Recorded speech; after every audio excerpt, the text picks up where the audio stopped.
Control, Tangmere.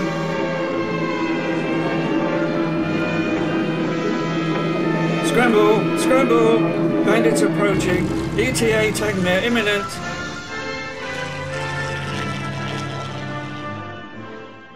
The village of Tangmere has long been associated with the exploits and courage of the men who fought in World War II over the skies of Britain.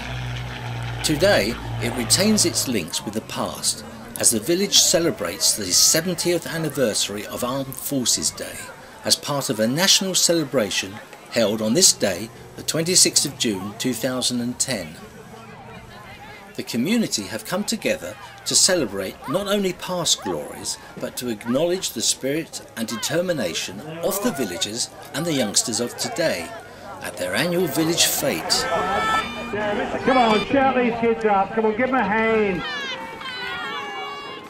Opposite the fete is the Barder Arms, which stands at the heart of the village and serves as a reminder of Group Captain Douglas Barder, who despite losing both legs was an inspiration to his fellow comrades and demonstrated the courage and determination of the young flyers of their generation.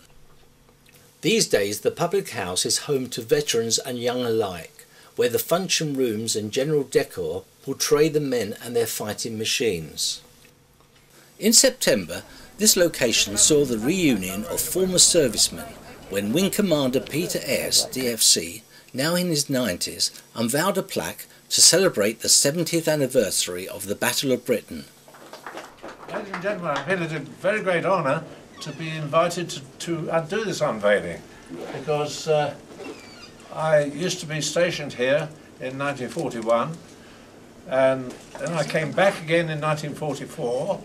I had a thoroughly enjoyable time here. I was lucky to be here during the summer months, so it was the best time of the year to come to this area, and I thoroughly enjoyed my 2 stops here, 2 stays here. And we also run the Spitfire Society. From here we meet here once a month, and we thought it'd be nice to donate one of these pictures for Keith and June for letting us meet here. Inside the Barder Arms earlier in June on the Village Day were 2 distinguished guests representing Action for Rural Sussex, who as trustees were there to present an award to the villagers of Tangmere for their community achievements over the past year. My name is Rosemary Maloney and I'm a trustee of Action in Rural Sussex. This is my colleague Jack Slaughter, and we're here today for the Village Day of Tangmere, and there's going to be a presentation of an award by the Duke of Richmond and Gordon, whose estate is Goodwood, and he also owns the famous racecourse at Goodwood. Action in Rural Sussex is a charity which operates out of Lewes and caters for children's organisations, the communities in general, and we do an awful lot of work in connection with the parish councils and the county councils. They've done the most to keep young people in the village a judge for the whole of Sussex. Ladies and gentlemen, I want to congratulate all of you on the winning of this award. This is not just because of the many activities in Tangmere, especially for young people, but also because of the long association between my family and Tangmere. Action in Rural Sussex makes this award each year, the Richmond Award, to a community in East and West Sussex that is working really hard to make young people welcome in its own community. And Tangmere is a very worthy recipient of the award. So it's well done to Tangmere Parish Council, who received the Richmond Award this year for their many initiatives in promoting the youth of the village, particularly the funding of community wardens, many of whom are drawn from the local school as junior wardens and are given responsibility and ownership for maintaining a clean community. As the parade of military vehicles heads towards the recreation ground and village fete, they are followed by the children of the parish, marching to their own tune.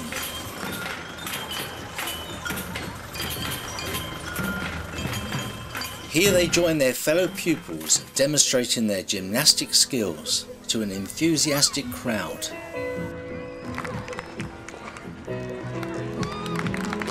The village centre, seen here in the background, is a relatively new development, having been extended in 2003. which has enabled one room to be dedicated to the youth club.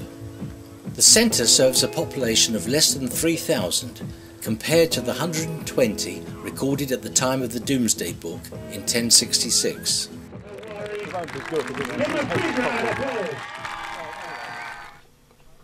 Not far away, the infamous Scarpa brothers are on hand with their mobile museum of war memorabilia. Got stockings, what we got ladies' stockings. We're doing while you wait. I've got the old pencil there to go down the leg. Do you want it done, madam, over here? Look, here we go. Where you going? And we got, what else we got? Cigarettes we got, we should have. Cigarettes, sugar's hard to get hold of. Chocolate. How much is charging this time mode? Tuppence a pound. The great thing about having the Canadians billeted opposite was the fact that they were very keen to be introduced to my young cousin, and I was only too keen to introduce her because they would produce bars of chocolate for me on the introduction. I'm not quite sure whether my cousin was aware of the fact that I was doing this thing on her behalf. Does that make me a pimp? I hope you can edit that bit out, can you? Armed Forces Day sees the arrival at the village fete of a number of military vehicles and armoured personnel carriers, whose drivers are on hand to answer questions from adults and youngsters alike. There are any scout cars, they're meant to be sort of go into the place, radio back what they found, and then if they meet any slight resistance they can cope with that, but they're not meant to actually engage with anything really. These images are a stark reminder of the dangers ever present to our troops currently serving overseas. In recognition of this, the proceeds from today's events are to be shared between the village youth club, the school and the local scouts, with the largest share going to the Help for Heroes charity. As well as the military presence here in June, visitors are reminded of the aviation history on their doorsteps, and children are invited to sample the inside of a fighter jet cockpit.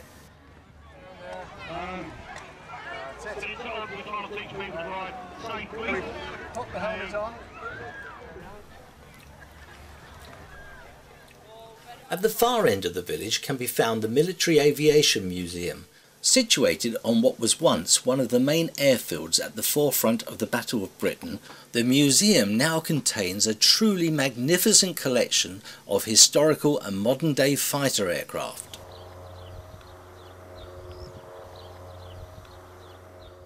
Much of the old airfield has now returned to agricultural land and houses, but its history is still represented in images and displays devised to recreate the lives and uniforms of those who served, one of whom was Group Captain Sir Douglas Bader, who many considered was an inspirational British hero.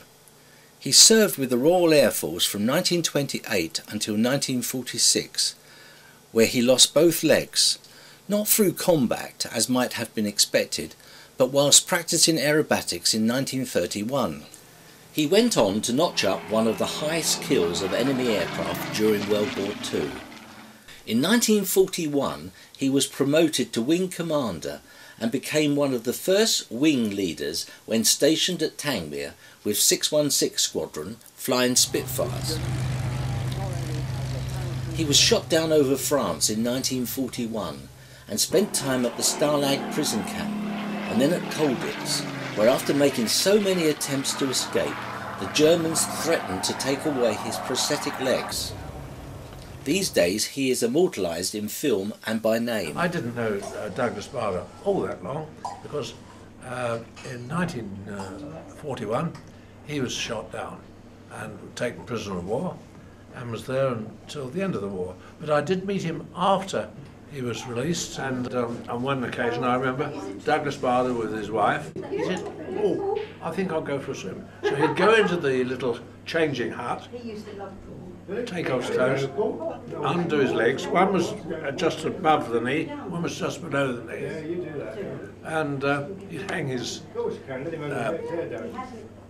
false legs up, and then a couple of us would carry him under the armpits down to his wife, who was sitting at the edge of the pool, and we'd leave. Then he would decide to have a swim a bit later, and the way he used to get in, he used to stand on his hands on the edge of the pool, and he was very strong in the upper body, and a rugby player and all the rest of it in his younger days.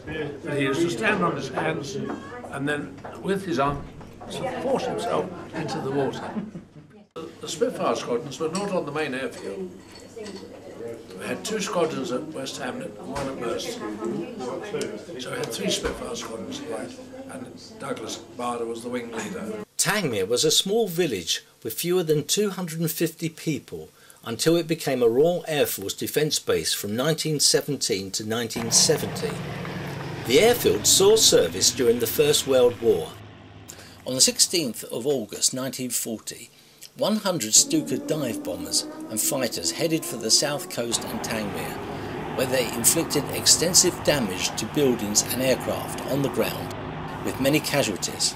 I feel very privileged that during the Second World War I was witness to some of the amazing antics of our fighter pilots. I saw message ships being shot down, I saw parachutists coming down while I was evacuated to an area in Sussex, West Sussex, called Middleton-on-Sea.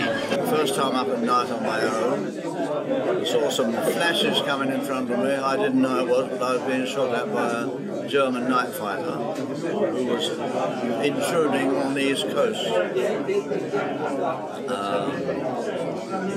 I didn't realise there was war on until then. He went all along the fuselage, managed to damage the tail, and I crash landed on the airfield. Not far away, Mick and Frank are demonstrating the perils of warfare and the equipment used to safeguard against possible gas attacks. Dodgy gear. Dodgy gear. We just have a load of Messerschmitts over and we've got a gas attack going, so I've had to put my gas mask on. So I want to be here tomorrow. And hopefully it'll only take a few minutes and we should be okay. If you don't get your gas mask on, you're in trouble. Well, hang on a minute, I hear a siren going, so I think we've got to go down the shelter. Thankfully, the all clear is given, and we leave Mick and Frank to return to their escapades. We survived that, the old Messerschmitts, the damn Germans. Yeah, to Hitler. Although Tangmere was renowned for its role in the Battle of Britain, it holds a secret not widely known. Throughout the war, the village housed a secret base for the Special Operations Executive, who flew agents in and out of occupied France. Although now in private ownership, Tangmere Cottage stands to this day as a memorial to the men and women who passed through its doors.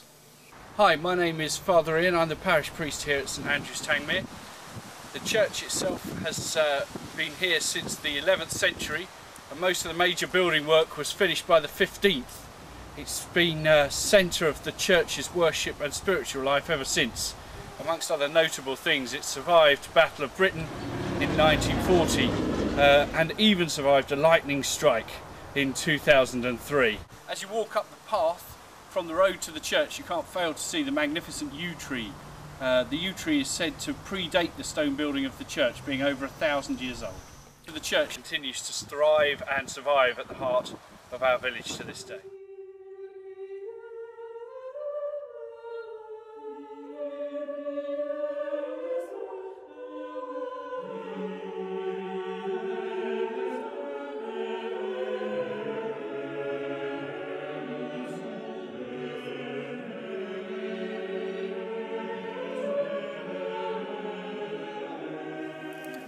And so, as we take our leave of Tangmere, it is with the knowledge that with conflict comes peace, and it is at times like these, when we come to embrace the victors of war, that we also rejoice at our freedom, and the freedom to reach out to our fellow neighbours in both peaceful and yet sombre celebrations, a freedom not afforded to those who fought and gave their lives for this country.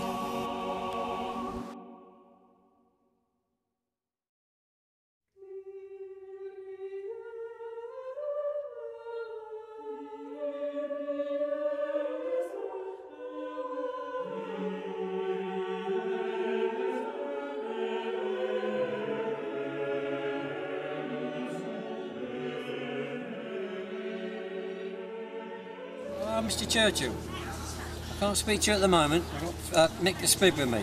We're busy at the moment. I'll give you a ring back later on. Thank you.